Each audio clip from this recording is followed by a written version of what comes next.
time for another episode of The Tech Informist. Let's begin. Welcome, everyone. I'm Kevin. I'm Brad. And on this episode, we're going to talk a little bit about Facebook's F8 announcements. Nintendo will reportedly release an SNES Classic Edition this year. Another iPhone 8 design schematic. Samsung and Amazon counter Dolby Vision HDR with HDR10+. Early Galaxy S8 owners complain of red-tinted screens. MasterCard introduces a credit card with a built-in fingerprint reader. And another cautionary tale when backing new technology. Welcome back, everybody. How you doing over there, Brad? Doing well. It's a nice, cool Friday here in St. Louis. A cool, rainy, makes you want to just sleep in kind of weather day. It makes me want to sit home and play video games all day. It does that. Watch movies. But I've got binge much watch to Netflix. do. Yeah. Too much to do, like you said. I've got more recordings to do after this one, including Blake Harris of Console Wars on everything VR and AR. That is going to be such a fun discussion. I can't wait to edit that one because I Yeah. will not be able to sit in on it like I originally had planned. Yes. So we're going to be talking about his upcoming book about history, something to do with VR, history of the future.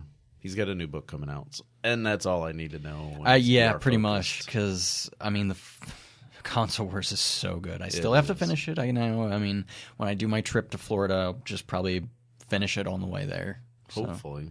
Easily, because I'm not going to sit and talk to my wife all the time. Come on. You'd be surprised. Whenever I planned to listen and read so much on our cruise back in March, it didn't really happen. But the difference is my wife listens to podcasts now, so she's going to want me to do my own thing, and I'm going to do my own thing anyway. So. Well, there you go then. I mean, you're not driving. You're flying, correct? Or we're driving now. Okay, you are driving now. So it's a good 16 hours. Oh, yeah. That includes stops and such. So. Right. And that's driving to Orlando. Yep. I would have thought it would have been a little longer to Orlando. So if it's 16 to Orlando, I can probably do it in about 14 or so. So 14 is the real time if you were to never stop, didn't have to stop for gas. It's like 14 and a half-ish. Mm-hmm. With all the stops and in traffic and all that, it usually rolls out to about 16 and a half. All depends on when you get to Atlanta. Yes, That's exactly. the big one. That's the big one. And I fear that, might be during rush hour. So, because Atlanta is approximately 9 hours from St. Louis. Yeah, you just got to get there before 3. Means we might have to leave at 3. No, you'll be fine. You just start taking your breaks after you get to Atlanta. After you get past. That's the other Atlanta. thing. We don't really take breaks too often. Then there you go. You're good, man. All right. Anyway, this is a show about tech, and we're going to talk about tech. All right, this is not the travel informist, as you may have noticed. So we do apologize. Thank you for sticking with us as we wandered off the sidewalk into the weeds. It happens once in a while. Yesterday was 420, and I said weeds. Anyway, Facebook F8 announcements. Big stuff coming up, and it's no secret. Facebook is pretty much all in on this augmented reality, virtual reality stuff. They acquired Oculus, of all things, so that was a couple years ago, and now we're really starting to see what Facebook is wanting to do with all this. 360 video, social VR, just all these little things, and there's videos all over the place.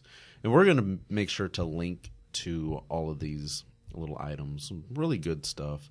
Zuckerberg was up there giving this really pretty good speech, actually. I get to watch some. I didn't get to watch everything. Yeah, I only got to catch up on it after the fact that it happened, but that video of just catching up on the big stuff really sold me. So, I always view Facebook as, they do their own thing. They're that weird social network company that they sort of get it, kind of don't. No, they really get it.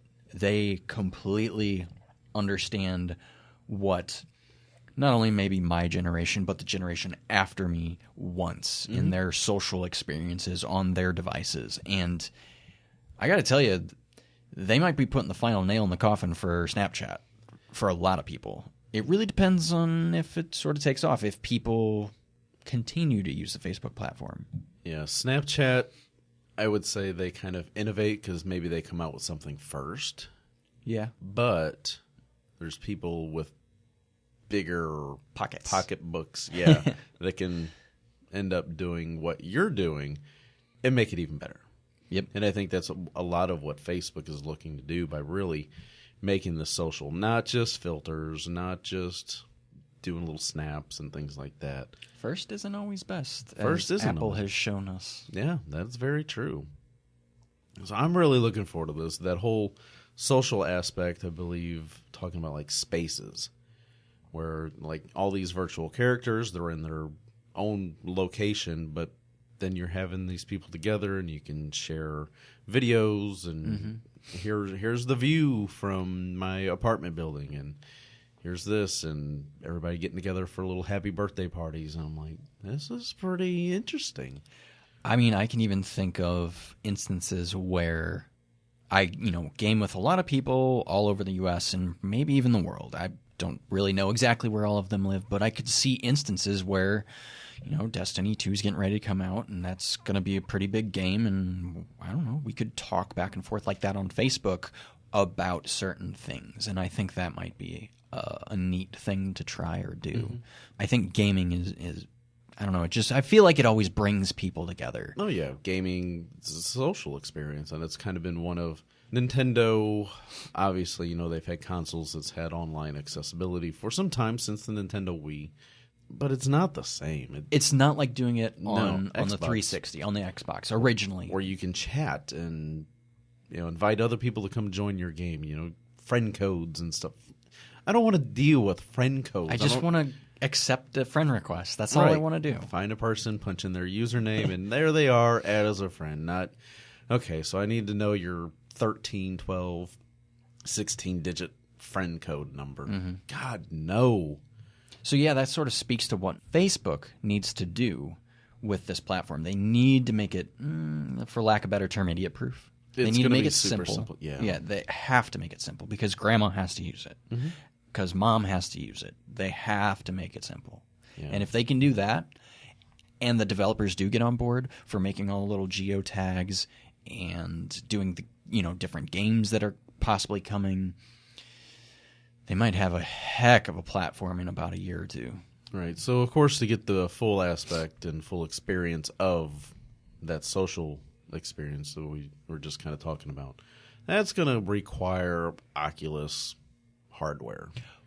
But what about Microsoft's holographic platform with the cheaper headsets? Do you think that could still be viable? Well, Facebook, Oculus. If you want everything, you're going to need to buy our hardware too. Yeah. Which makes sense to a point.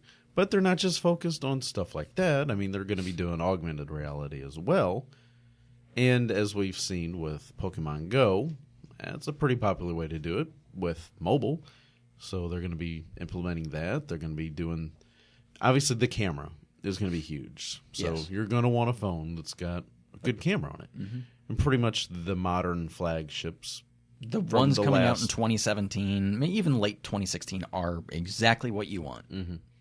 Yeah, that's the stuff that you're going to need because you're going to want to have the best opportunity to do this stuff. They're going to be doing frames and masks and the camera effects, and messenger bots are going to be more advanced. Again, going back to like Google Allo, I don't really use it. It sends me weather updates every morning, and that's really about it. Sometimes I'll have it set a reminder to remind me to do something because I like having that. Mm-hmm. I don't like Siri, even though I'm using an iPhone. I just don't like Siri. I can't buy into that. I've been using Google Assistant a lot recently. Just, again, I have it on my phone now, so I'm trying it out. And I made a shopping list the other day with it. I had no idea that I could do, and it kind of works nice. I kind of like it. So what you need to do is to say, next time I'm at Target, for example, remind me to get this, this, this, and this. And it might ask you that which particular Target would you like me to remind you next time you're kind of like what Cortana could do. Yeah. And even when you're driving by, because I've had that happen where I've said, remind me next time I'm at Walmart to get XYZ. And even if I'm driving by, it'll kind of remind me, hey, You still need to pick this up. I'm not going to Walmart at the moment, but Right. but that's okay. I appreciate the reminder. So as that stuff gets more advanced, it's going to make our lives a little bit easier. Another fascinating thing with that they announced at F8 is they're introducing kind of, we've had games in Messenger right now, in Facebook Messenger, and they're going to be adding music where you not only can kind of use the app within the app, but there'll be things such as... I think I can share Spotify now. Yeah, Spotify is in there right now. You could share it, and you could listen to whatever they sent you. That's super cool. They're adding Apple Music. That blows my mind. I never thought in 100 years, million years, whatever, that would actually be a thing. Like Spotify, I get it. Oh, okay, they're going to do the music things, kind of. No, they're going all in. Whoever wants to jump on the platform, get in there. Yeah, just by example, opening up Messenger and hitting that little space where that is, so it's the plus sign on the left. Extensions are currently Spotify, Giphy, OpenTable, Kayak, Food Network, Yahoo Captain, Swelly, The Wall Street Journal, Trivia Blast, and Scribble Chat. Those are marked as featured. And I'm pretty sure you can probably browse to get other things like that, but it's kind of neat. Well, and speaking of the Messenger thing and the AR and all the camera stuff, there was an instance where they were kind of showing, oh, this is what I had for dinner, and then they had a bottle of wine in the back. But with that bottle of wine, they attached a bunch of information, star rating, what they gave it. It was almost like an Untapped thing. And it clicked with me. I'm like, holy crap, this is awesome. I would love that because, occasionally you have a brew or something with your dinner or whatever because you're eating. And to get all that information out of that picture just by clicking on that image or that part of the image and all the information pops up, that's awesome. Yeah, just by using kind of like Google photo recognition and stuff like that, where it's, I can recognize that label, do a quick little search for the information. So you click on the image within the image, the item inside the image, and get all the information about it. AR is going to be so useful, I think. Especially when it becomes lighter, less cumbersome, more integrated. I mean, it's going to be everywhere. Yeah, it is really gonna be everywhere. On one of the next episodes of Everything VR and AR. Plug. Yeah, exactly. I can't plug that podcast enough. I interviewed Doug Maggiari of a company called Immy, IMMY, and they are based out of Troy, Michigan, so just outside of Detroit. And I know what you're thinking. Midwest. Nothing good comes from the Midwest. No, this Immy Mark 1 and the Mark 2, these guys know what they're talking about.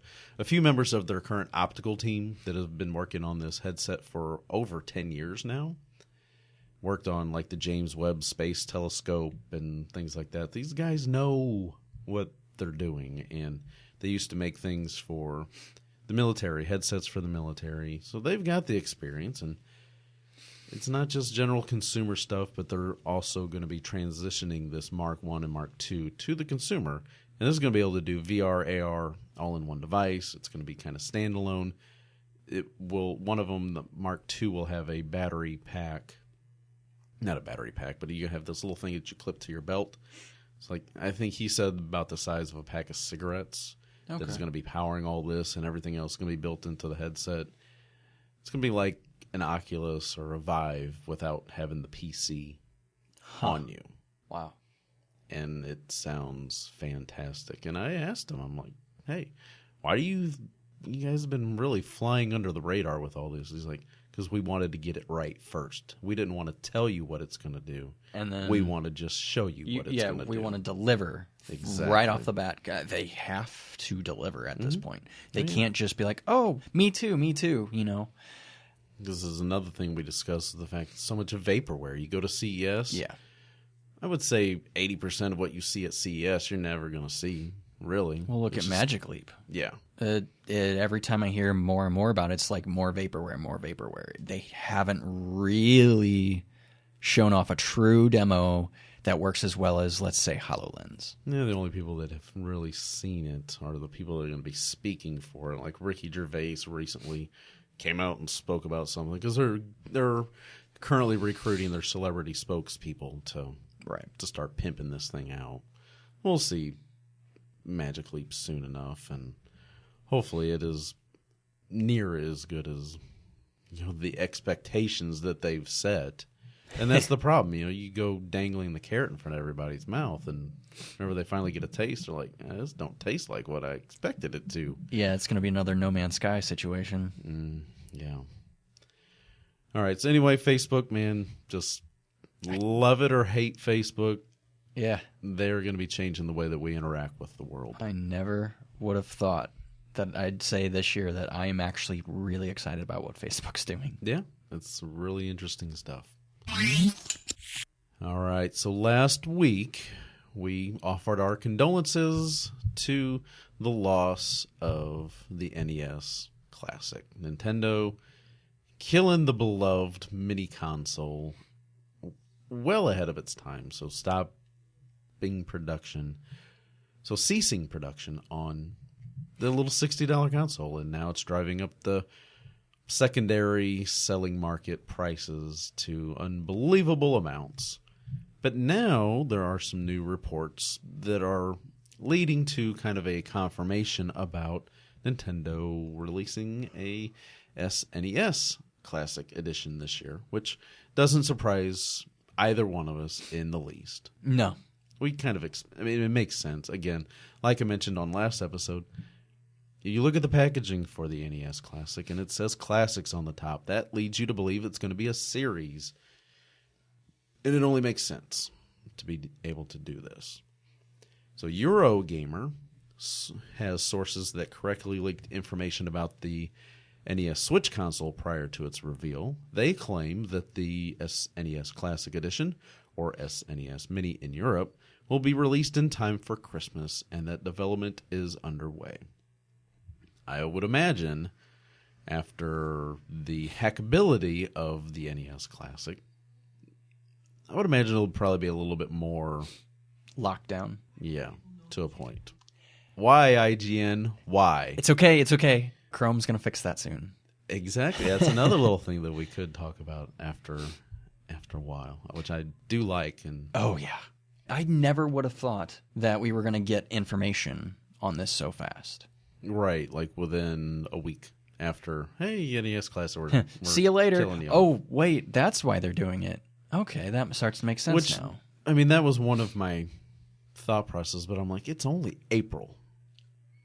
You're not going to release the Super Nintendo Classic Mini. Maybe they just don't have the factory capacity. November. I don't know. But I will tell you one thing. They better have learned from the experience of the NES Classic and do pre-orders. Yeah. Definitely. Pre-orders, Nintendo. Pre-orders.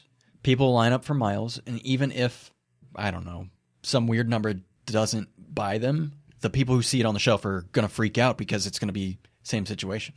Because all over again. You thought the demand for the NES Classic was big. Now that the hype from the NES Classic is well known, everybody knows about this thing. Yep. The hype for the SNES Classic is going to be through the roof. Unbelievable. I mean, it's regarded as maybe one of the best systems of all time by a lot of people. Right.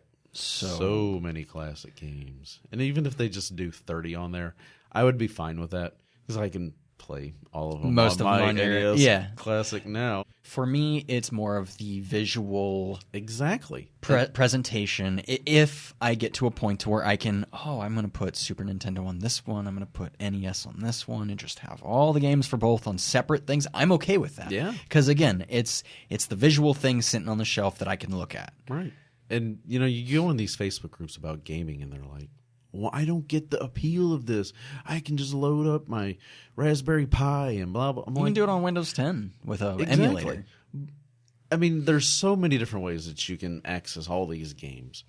But to have it on a very mini, and it's not a little 3D printed. I know you can 3D print these cases and to put a Raspberry Pi in them. Yeah, and you can get to a point to where you can make them look pretty good, but It's still not the same when it comes directly from Nintendo. And you get that nice little box that's sitting up on the shelf that looks much better than a Raspberry Pi box or anything that it's the visual aesthetic and the nostalgia to know, hey, I've got a mini little Nintendo in my hand.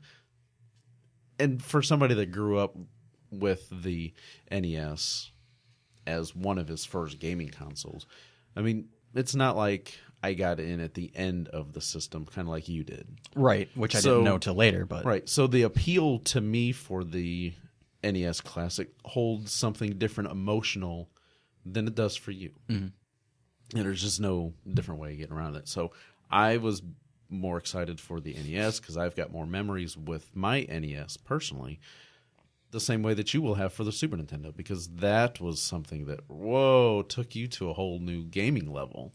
Well, the funny thing is with that, the Super Nintendo came out around the time I got my original NES, and I sort of skipped the Super Nintendo. And by sort of, I mean I got the Super Nintendo like maybe a year or two before the N64 came out. So I was so late to the party on the Super Nintendo.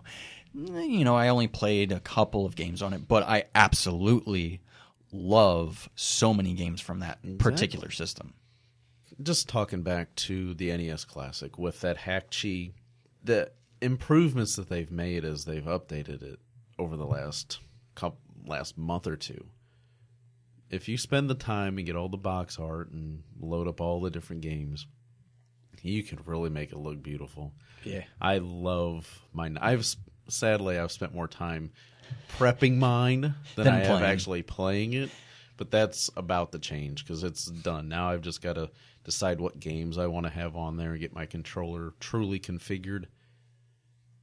And then there you go. It's like the ultimate little machine for me, and I'm just going to enjoy the heck out of it. I'm really looking forward to that. Barring that it's not going to like break or anything. Yeah. Which I doubt, again, from Nintendo. Yeah, I don't. It's just all little flash stuff. There's no internal moving parts or anything It's like one that. Little board, basically. It is. One little board.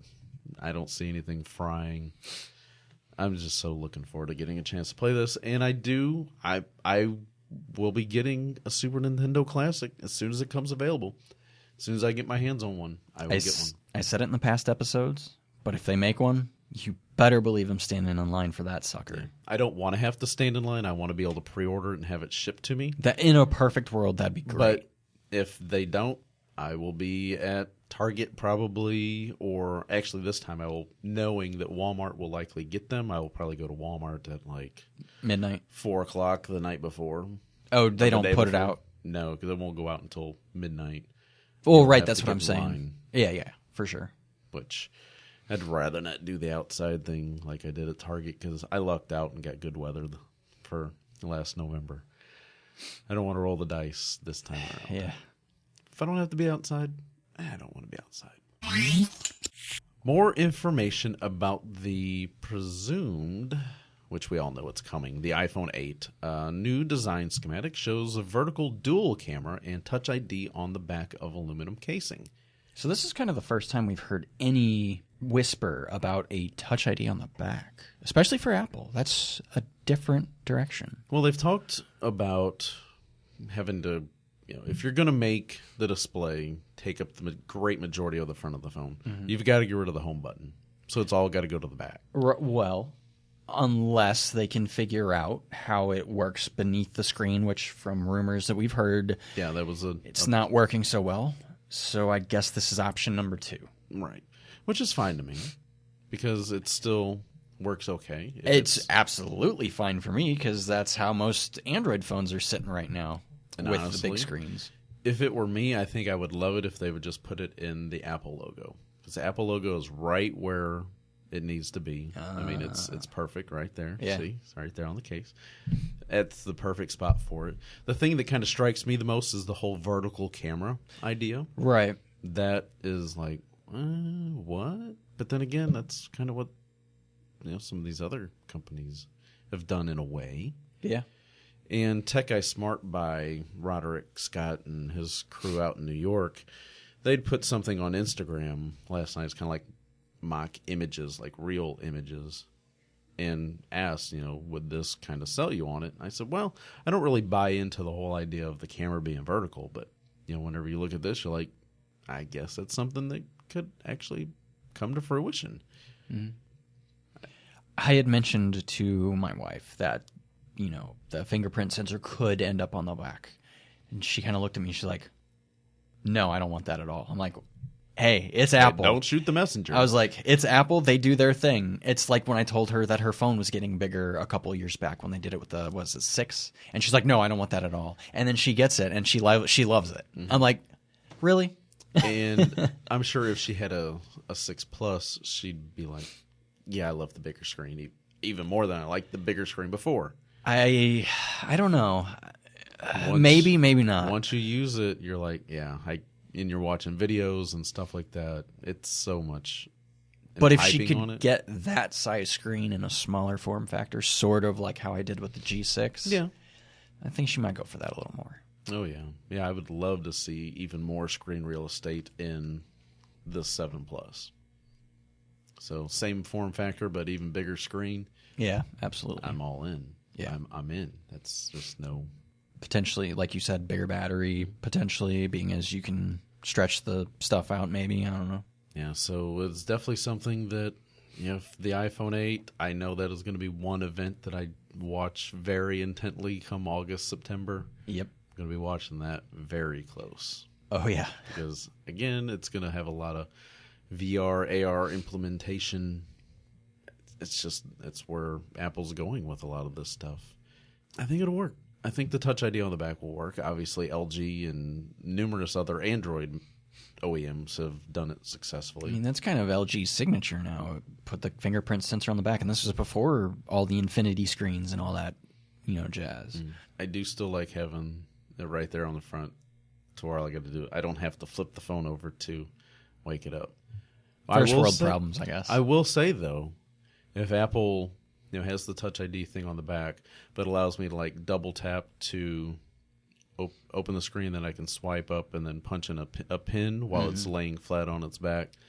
Then there's okay, best of both worlds. Because sometimes when we're recording right now, where I can just do something and look at my screen, right now I can unlock the phone without having to pick it up. Yeah, it's just almost instant. You touch it and it's there. Yeah, it's just great. So bring it, Apple. Bring it.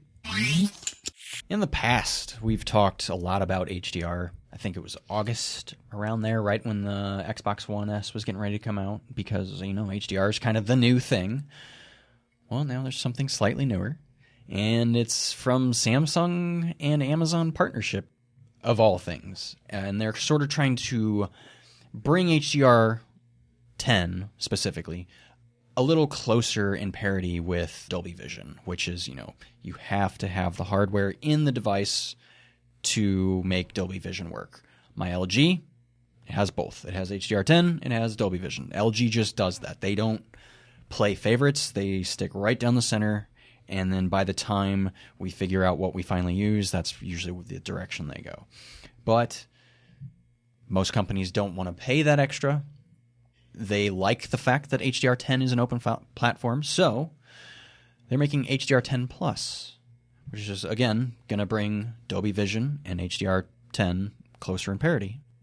One could imagine that because it's just a software sort of upgrade, most, I would say 2016 models, and then definitely into this year, will be able to get that update, barring that your screen is good enough to produce the nits required to make the brights brighter and the darks darker. I think it's a good partnership. I mean, they're two really strong companies right now. They could definitely get this done, get this working. It's supposed to be out later this year. And that's kind of the extent of what we know. As of right now, again, Dolby Vision, just the stronger candidate. It's just you have to pay a little extra for it. Right, and that's what Samsung's hoping to get around, is to avoid paying the Dolby licensing royalties. So Samsung's going to be including this HDR10 Plus on all its 2017 4K televisions and offer updates for last year's models, like you said.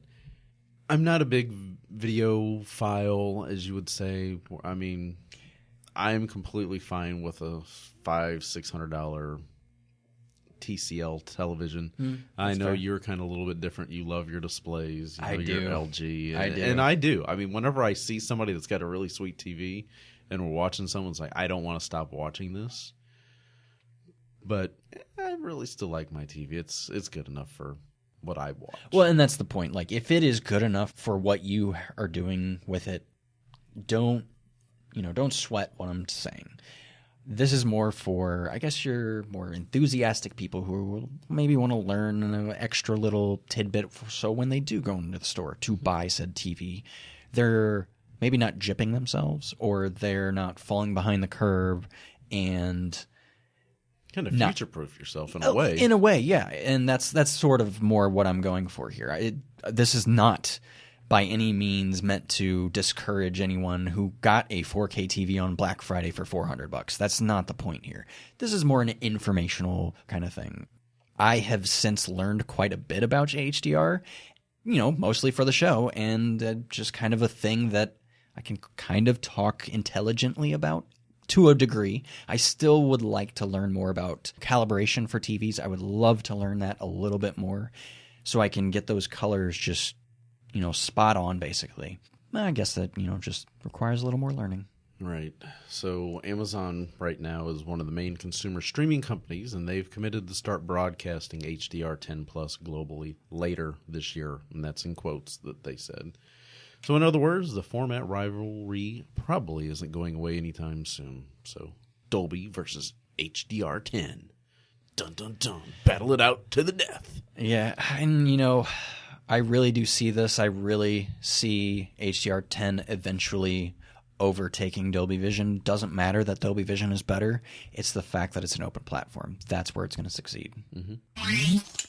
Next up, most of you people that are following the smartphone news and scene know that the Samsung Galaxy S8 is now available, as I actually have a couple friends that have already purchased one. Oh. And we've got one in studio here from our friends at Verizon that Sitting Brad will right be over spending here. some time with. Yeah, I'm going to spend like a week with it and then maybe have you have it for a little while. Bit. Yeah, so you have the S8 over there. Yes. So it's just a regular S8, not the Plus. Yep. Which we're appreciated. It's perfectly fine because it gives you a great idea of how this stuff's going to work, just in a kind of slightly smaller package. But real quick, before we kind of talk about very minute, brief first impressions over there with that, there was some discussion out there about early Galaxy S8 owners complaining of red-tinted displays. You can see this really well on like a white background. Yes. And Samsung's, they've got an easy fix coming for it in ways that you can kind of handle this. But yeah, it does. There's an image here where they've got two that, it looks nice and gray, and then you have one on the left, and it's, there's an obvious reddish pink hue to the display. Again, this isn't like bashing the phone, nitpicking. It's just a thing you want to know that if you do come across it with your new device, don't worry. Samsung's fully aware of it. They're going to fix that. Right. And you could even fix it yourself if you're technically capable to do so in the color correction part. So there's two different ways that if you just want to wait for the update, go ahead. It's going to be fixed. Yeah, but be, an update. Don't freak out when you open up your brand new phone and it's got like a little pink hue to the bright white background. Yeah, it's not like one of those, you got to run back into the store and say, hey, my phone, blah, blah, blah. Mm-hmm. You can still be taken care of and be good to go. But speaking of the S8, you've had it for just a few hours. I mean, you got it like late last night. Yeah. And I left it at home so it could charge. Came back. Probably didn't take that long. I'm sure it's got some fast charging. Yes, on it does. Whew. Does it ever. But, obviously it's got the 835. It is marginally faster than my 821, which, again, that's to be expected. Right. And it's G6. Right. I mean, overall, the phone is gorgeous. It feels pretty good in your hand when you first initially pick it up. Mm-hmm. The thing that I noticed, though, and this is nothing, this is not a dig. This is just my personal preference. Ooh, here it comes, folks. Here it comes. Number one, the fingerprint sensor, because it's square, drives me nuts. And the placement drives me nuts. but the size of the phone, when I'm holding it for long periods of time, it cramps my hand. Kind of like that old Logitech gaming mouse that I got maybe a couple years back. I bought it, used it for like a day, and it just, same thing. It's just too narrow, and it started to cramp my hand. I'm like, no, that ain't going to work. So I brought that back and just got the exact same mouse I already had, which is much wider. I'm sure it could get, sort of fixed by getting a case or something, but then you sacrifice the thinness and the beauty. Just really a personal thing. I mean, I'm sure I could get the Plus and be fine. Everything about this device is basically perfect. It is one of the best Android devices ever made. It's very well known across the internet. Just go look up reviews anywhere. I like it a lot more than I thought I was going to. Again, little nitpick things like the curved screen has the shadow effect on both sides because it's, curved. Yeah, so it kind of, even if you're looking at a white display, you kind of have a little gray, kind of a grayish hue on the edges. Yeah. Because they're both kind of curved, so it's not like you have the S8 Edge version. That's just how they make both of these now. They're both the same exact design. There's no complete flat top. They're nice rounded edges. And like you said, it is comfortable. Definitely. But it's narrow because more of these devices are going for height. Mm-hmm. So they're taller than they are wider. And that's one of the kind of minor gripes that one of my friends did complain about. He's like, I wish it was about ½ inch wider. Yes, I would absolutely agree with that.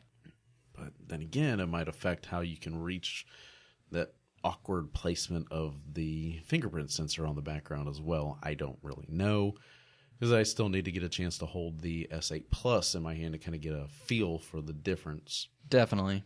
I think for me, the fingerprint sensor don't feel as awkward as I had expected. Do I wish it was where the Samsung center logo is? Mm-hmm. Oh, gosh, yeah. Yeah.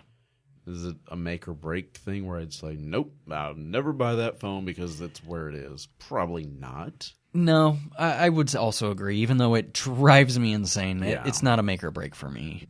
I also did a side-by-side, photo, very unscientific. I just point and shoot at a picture, put it on my Instagram, kind of have the top one as the LG and the bottom one as the S8 because, they're known for their low lights. And LG's been getting better and better at their cameras. So I just decided to, hey, let's do a shootout. And it's kind of the first image and probably rounds of images I'm going to try to do when I, think of it. And what is your Instagram handle again while we're talking about that would be at holy_shadows, like everything else, basically. All right, so do a search on there, holy_shadows on Instagram, and you can see some of the images that Brad is going to be taking. And it's good stuff. And let me know, guys, if you actually do check that stuff out. Do you prefer the side-by-side with the split, I can kind of put it in a grid form factor? Where it's like one photo, but you see it's kind of a side-by-side with a line in the center. Right. Or swipe over. Yeah, or you swipe back and forth and kind of check out them at a closer view and you can see all the detail. I'm not sure. I might kind of go both ways and just see how that feels. But I don't know. Overall, again, if you're planning to get one, you're not going to be disappointed. It's a pretty sleek little thing. Yeah, if you're definitely into Samsung hardware, yeah, you're probably going to be happy with Feel it. right at home. Yeah. Except you'll have the USB Type-C. Mm-hmm. And thank freaking God. Let me see it real quick. Yeah, sure. Hold it again. It doesn't feel as slippery. No. As like the G6. The G6 to me for some reason feels really slick. Huh. But then again, you got a case on there at the moment. But I found out whenever I was swapping my case on my iPhone 7 Plus, I just thought, maybe if I didn't rock a case for a little while and I held it for a few seconds, I'm like, nope, this thing is like a piece of ice in my hand. It's just sliding all over the place. I'm like, nope, put that case on. I love just the metal and glass. I've said it before. I'll keep saying it. I appreciate what Windows Phone did for a while, but there's just something about holding metal and glass that I just love. Mm-hmm. I love that stuff. Yeah. So, yeah, we'll have more thoughts and opinions after we really get a chance to play around with the Galaxy S8 coming up. And I think we'll probably be putting out our review of the G6 probably within the next sometime next week, I would imagine. Yeah, for sure. Probably late next week. Mhm. Just to get a chance to let it all kind of sink in and all that. And yeah, it's probably been moving up on close to a month with the G6. So. Yeah, it's getting really close to there. So good chance to really spend some time with it. And I will say, though, regardless of if you're getting the G6 or the S8, I hate both of the stupid stock skinning Interfaces, Android. yeah. And oh my God, get Nova Launcher. Do yourself a favor. Spend a little time, set it up, save the setup, so when you go to a new phone, you have exactly what you went away with. yeah, because you can save it to like a Nova account or something Mm-hmm. that you have. You can put it on Dropbox, OneDrive, Google Drive, all those. So There you go. we all know mobile payment is become increasingly more in the spotlight due to hacking or new technologies. Well, MasterCard is bringing another new technology. You know, a lot of them have the chips now. This one's going to have a fingerprint sensor. Now, what kind of, I guess, is a question in my head immediately is, how the heck does that work? I would imagine that there's some kind of electrical signal that goes through that chip to read the fingerprint on the card when you put it into the thing, so you don't have to put in a PIN. That's how I would imagine something like that would work. Looking at the image that's on this article, it kind of reminds me of those things where you can put your thumb on it. It's like a little thermal sensor. Yeah, and it yeah. changes colors to match your moods, kind of like a mood ring kind of thing. I don't know. We all know credit cards aren't very thick. Right. They're thin. So I'm kind of with you. It's like, how are you getting to do this and then routing the technology and the wires through all this stuff to work? I don't have one. We just finally got one of our banks. Actually, it's a credit union here in the St. Louis area that sent out a chip card for our debit card. Yeah, because it's 2017 is like the cutoff there. The stores have to have them up and running. I don't remember what the date is, but it's sometime this year. A lot of stores still don't have the stuff. It's still, I mean, they've got the equipment. The equipment's there. They just say chip readers unavailable. Like, If it's unavailable, let me use Android Pay or Apple Pay. Come on. Mm-hmm. Yeah, this is going to be interesting to see how that goes. They're trialing the cards in South Africa, of all places, right now.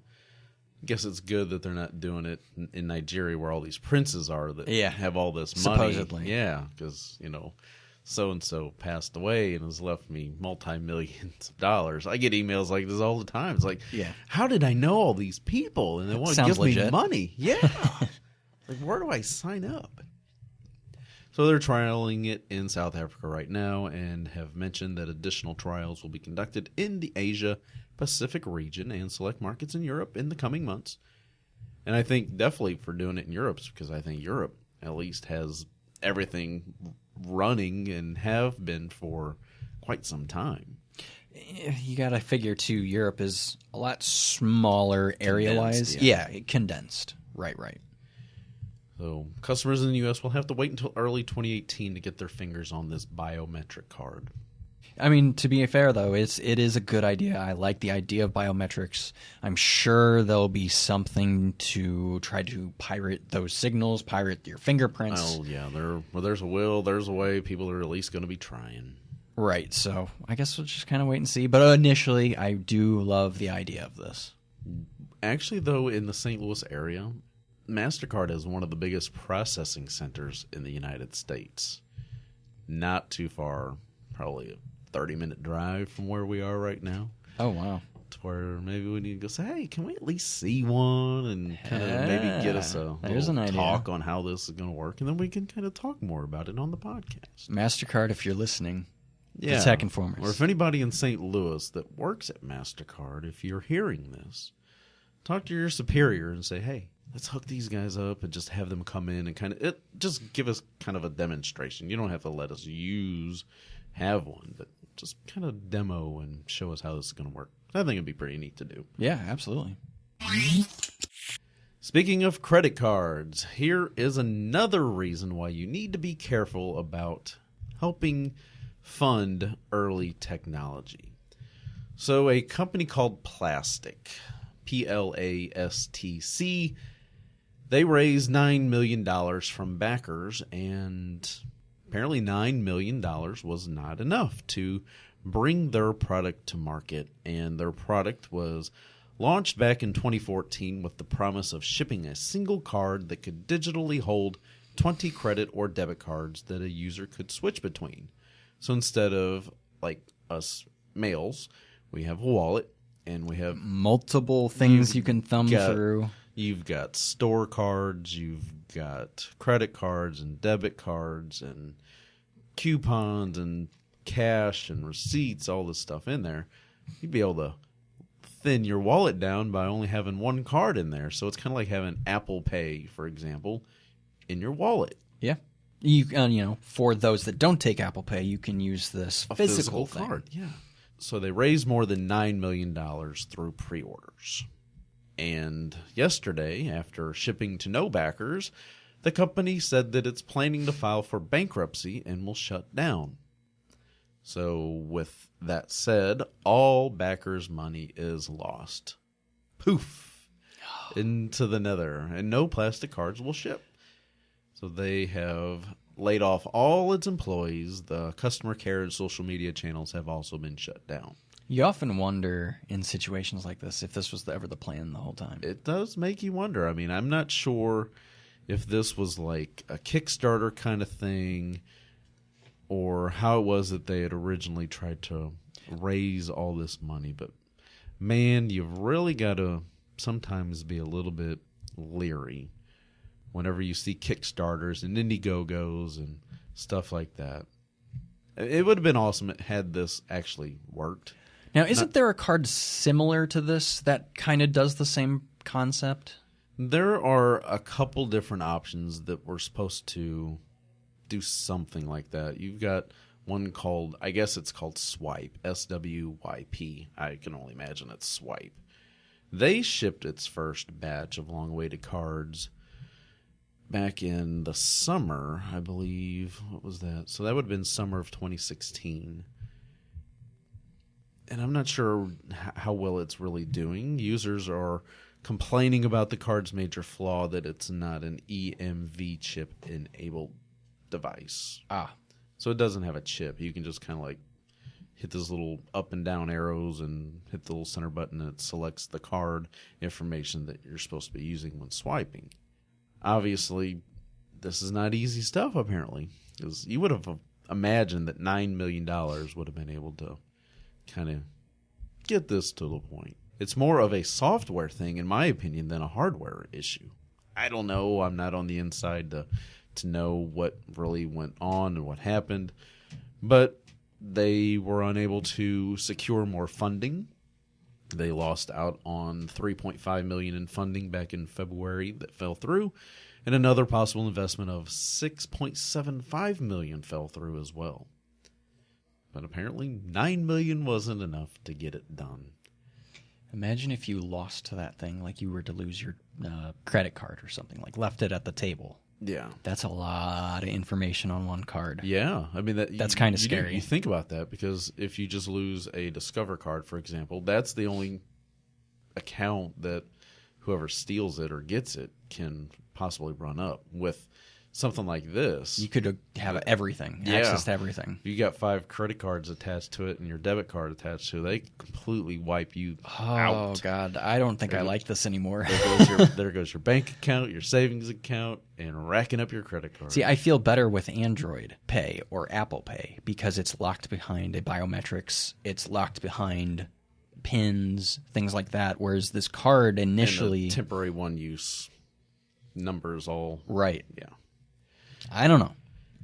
You know me, I've always been advocating for Android and Apple Pay since they were a thing. I just feel like mobile payment is smarter, but what do I know? Yeah, and like for me, if I do have fast food, I usually go through drive-thru, so I don't typically use it there, and I don't usually use it when I go inside. I don't know why. It just... Anytime that I know they have it, even if I usually will ask, I'll be like, hey, do you have Apple Pay? And most of the time, the person at the counter is like, well, what's that? Yeah.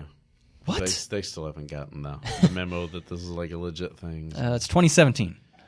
Yes, it is. Yes, it is. It's time for this week's discussion about app entertainment and hardware picks. And first up is something that I think is pretty near and dear to both of our hearts, GoldenEye 007. An Australian-made documentary is seeking an Indiegogo campaign to make, well, kind of the making of probably one of the most beloved shooters on a console, and that's, GoldenEye 007 on the 64. I know you've probably played hours and hours. I've played hours and hours. I mean, that was what made shooters possible on consoles for the first time. Knowing that it's a James Bond thing, it's hard to get licensing for something like that. The fact that they could do that, put it on a Nintendo platform, and make it good, all in the same go, I would love to know more about that story. That'd be a good one. Now, I know we just got done talking about be leery of supporting Kickstarters and Indiegogos. True. But this is something that's a little bit different because when it comes to documentaries and videos and things like T-shirts and things like that, those are a little bit more safer. They're more of a passion project rather than a get-rich-quick kind of thing. Exactly, whereas something like plastic, that was more about people just making money. This is about telling stories and stuff like that. So yeah, the Indiegogo is live on here, and so far they've raised $1,675, and they're looking for $85,000, but they've got a month left. I fully believe that they will make it. Yeah, once this starts making its way really around the internet, like just a couple days ago, this was shown off on IGN talking about this. I think more people are going to get into this as they really start marketing and promoting, hey, yeah, we're looking to raise some money for this. And I think it sounds good. I would love to watch something like this. I love absolutely. documentaries. I love the game. I played more of the single player than the multiplayer, unfortunately. But I think the latest gaming documentary I watched was the Atari one, Game Over. That was great. The production on that was fantastic. Gaming history fascinates me because I have grown up with it, essentially. And of course, with rewards, there's a lot of different T-shirt options. There's a lot of different options where you can get social media attention, wallpapers, streams, and there's even experiences where you can go bungee jumping with the crew and stuff like that, and associate producer credits and executive producer credits, and just typical sponsorships, and visit with the team over in Australia. Of course, it all depends on what you want to spend. So it's anywhere from, I believe, $5 up to $25,000. However dedicated you are to the project. And I wouldn't mind getting in on a decent price and getting the product video as well, and some Yeah. wallpapers and stuff like that. So for $15, it wouldn't be too bad. Absolutely. I fully believe they're going to reach their goal, and it's not like it's an unattainable goal. 85,000 is a decent price for a production of this scale. Yeah. It's not like they were asking for millions and millions and millions like Plastic was. So for $25, you get a digital download. For $35, you get a digital download and also a version on a Secret Agent USB, which includes the movie, production video blogs, plus extended interviews. So that's $35. So if you are a fan of this, as are we, hit up the link that we will have in the show notes for this episode at techinformist.com and pledge your support. Next up, speaking of everything that's old is new again, StarCraft, that kind of RTS game that you may have heard of from Blizzard, is now free. Which is awesome, because that is a game that I've spent hours and hours either creating maps for to play with my friends or family members. You can just go and get it for free, both the original and the expansion pack Brood War. So that is super cool that Blizzard made this free ahead of time of the remastered, sort of to drum up excitement for the remastered, which I'm absolutely excited for a remastered of this. I'm very bad at RTSs, but I do enjoy kind of the I guess, history behind it. So this originally was supposed to be a Warhammer 40K game. And if any of you know anything about that, that's, it deals with miniatures. And they were trying to bring the miniatures into like a digital form, but they lost the licensing for it. So they sort of changed character models a little bit, and boom, a game was born. It's kind of incredible. Kind of the same way how Perfect Dark was supposed to be GoldenEye 2 or whatever. Mm-hmm. And they lost the licensing, so they just made it Perfect Dark and made it its own thing. It is free. The links will be in our site, techinforums.com. You can click on the official link to download it for PC and Mac. And I would imagine that if they're doing the remastered, they'll put both games in for like $60.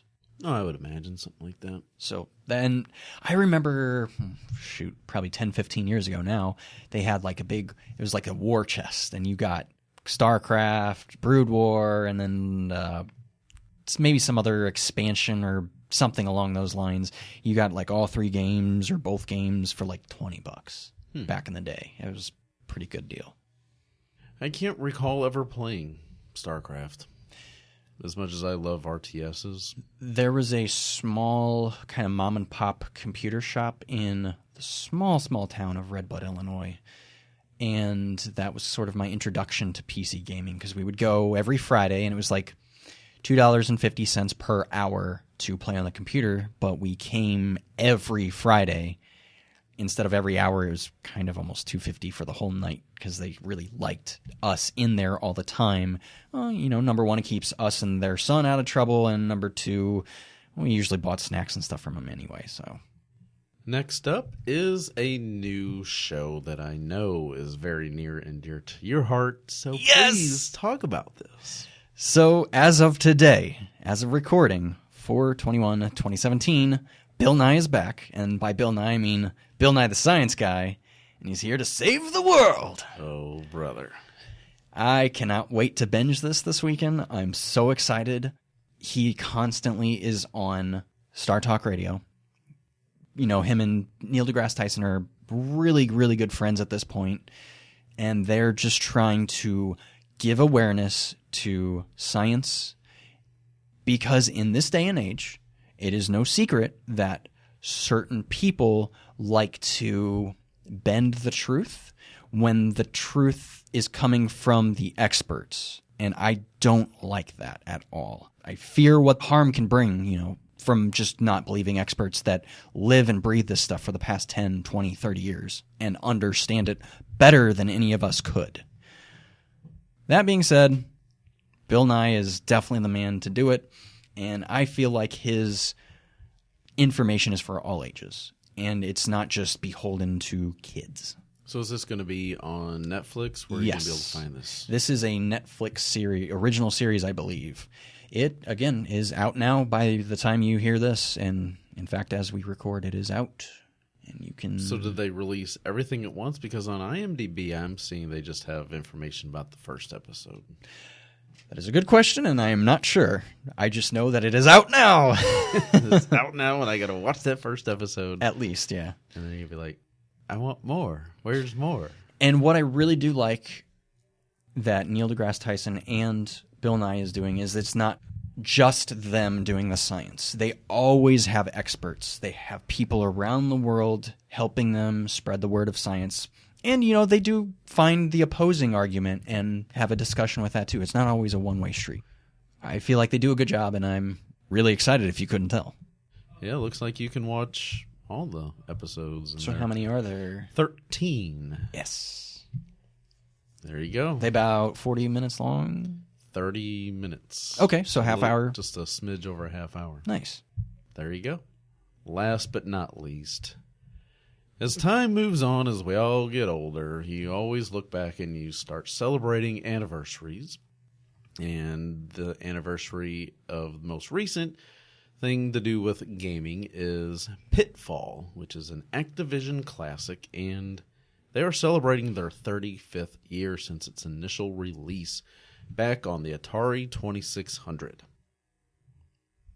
Very, very impressive to know. Wow. 35 years ago, like when I was 6, was when Pitfall came out on the Atari 2600. It was one of the best-selling games on the Atari 2600, selling over 4 million units. Dang. I can say I didn't own one. Some modern games can't even do that. Exactly. But then again, back then, you didn't have as many different gaming options, so, hey, you had an Atari 2600, you probably had this. Again, like I said, I didn't have it. I've played it. And this was in their golden years. This was when they were at their high, when this was released. So yes, this is 1981, 82. Yeah. This was when they were killing it. Yes. Right before, unfortunately, the fall. Right. Or fortunately, depends how you, I guess, look at it. You can thank E.T. for helping bring that about. I think the writing was on the wall a little before E.T. Yeah, though. it's not like E.T. was the only contributing factor. Yeah, it was just a few other little things. But, hey, Pitfall, 35 years, it's pretty impressive. It's had a number of different kind of sequels and comebacks and stuff like that on a variety of systems. But they have never really seen the same kind of success as the original Pitfall did for a variety of reasons, I think. Whether it was poor gameplay, poor graphics, just overall not fun games. I couldn't really tell you the exact reasons. But hey, you can do that, and if you got Hackchi, you can play it on your NES Classic. And now it's time for this week's beer pick of the week. Haven't had a lot lately, so I had to dig back through the catalog, so as it were, the things that I have had. And I know Sierra Nevada is pretty easy to get a hold of, so I went with this one. So it's springtime. It's time for maybe lighter beers. In some areas, it's kind of getting cold now. That's beside the point. And I went with a Nooner Pilsner from Sierra Nevada Brewing Co. Everybody likes a Nooner. And that is a German Pilsner. It is 5.2 ABV with 38 IBUs, so it's a bit hoppy, but not overly so that it's overpowering and it's going to turn you away from the beer. It's light, crisp, again, a little bit hoppy, but it's a nice sessionable German Pilsner. German. Sierra Nevada is pretty easy to get a hold of, even here in the St. Louis area, so I kind of wanted to go something a little more, again, easier to get a hold of. I do a lot of local stuff recently because, there's been some amazing things to come out, so. Yeah. I don't believe I've ever tried this Nooner Pilsner, so I might have to look for it and give it a whirl. Yeah, I highly recommend. I gave it like a 3.5. I think I would like to try it again. Pilsners aren't necessarily a type of beer that people go out of their way for all the time. But I think if you're, again, looking for that lighter, crisper kind of beer for the springtime as temperatures rise, people kind of steer away from the stouts and the porters and things like that. So, be a good choice. There you go. All right, that does it for this episode of The Tech Informist. Please let us know what you thought by sending us an email either to contact@thetechinformist.com or hit us up online, Twitter @Kevin_Harvell or Holy_Shadows. And again, like we mentioned earlier, you can make sure to follow Brad on Instagram @Holy_Shadows and myself, Kevin_Harvell, because again, I can't get my regular name on Instagram, and we'll have more thoughts on the Galaxy S8 coming soon. But if you have received an LG G6 or a Galaxy S8 or S8 Plus, let us know what you think of those devices, and we'll kind of see if they compare to our thoughts. The number one thing I'm really going to be looking at is camera performance between the two. Because, again, that's huge. It is the driving factor of why I look for a phone. And now that LG is, again, getting better and better at imaging, they're getting up there with Samsung, I would argue. Mm-hmm. I'm sure sometimes color on one or the other is maybe a little funky, but that's to be expected. It is a camera phone, after all. And there are camera apps out there that can help make your pictures look even better than they do by default. Yep. We hope that you've enjoyed this episode. Let us know what you've thought about some of the stories, and if you have any more information that you would like to include with that. And if you have any app, entertainment, and hardware picks you would like to help share and submit that you think that we and other listeners would enjoy checking out, let us know. Would love to hear from you. So that does it. And until we talk next time, consider yourself informed. We're out. See ya.